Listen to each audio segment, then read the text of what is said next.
Atos, capítulo 4.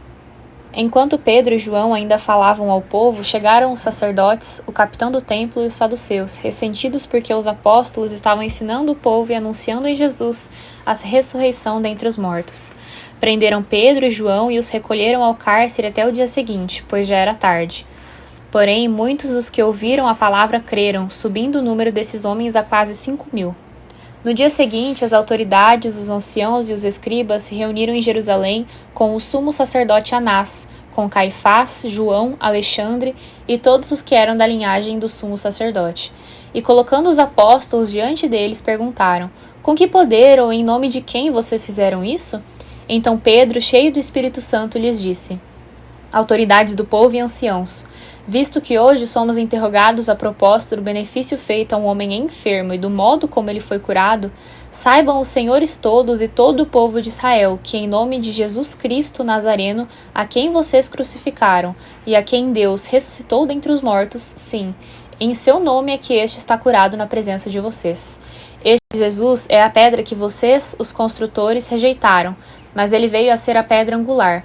E não há salvação em nenhum outro, porque debaixo do céu não existe nenhum outro nome, dado entre os homens, pelo qual importa que sejamos salvos.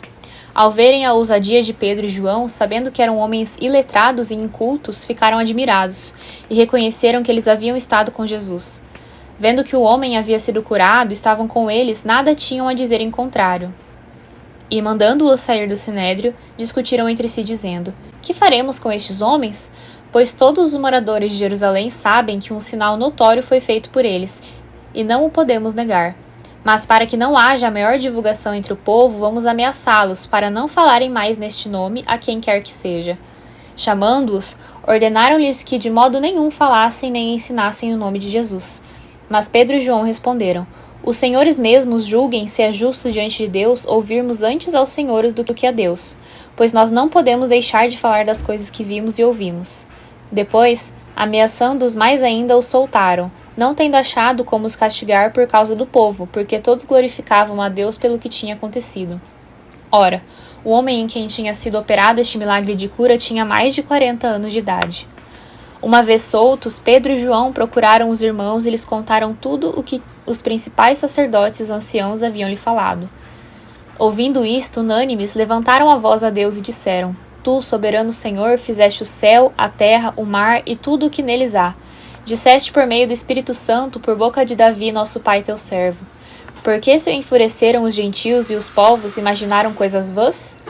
Os reis da terra se levantaram e as autoridades se juntaram contra o Senhor e contra o seu ungido.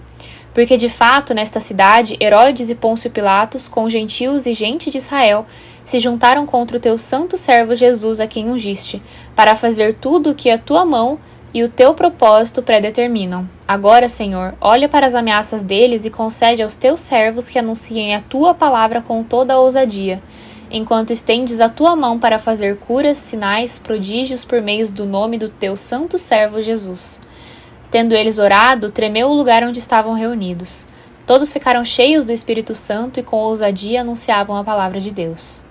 Da multidão dos que creram, era um o coração e a alma. Ninguém considerava exclusivamente sua nenhuma das duas coisas que possuía. Tudo, porém, lhes era comum. Com grande poder, os apóstolos davam testemunho da ressurreição do Senhor Jesus, e em todos eles havia abundante graça.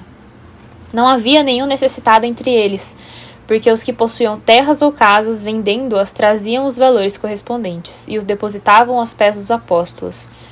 Então se distribuía a cada um conforme a sua necessidade. Então José, a quem os apóstolos chamavam de Barnabé, que quer dizer filho da consolação, um levita natural de Chipre, vendeu um campo que possuía, trouxe o dinheiro e o depositou aos pés dos apóstolos.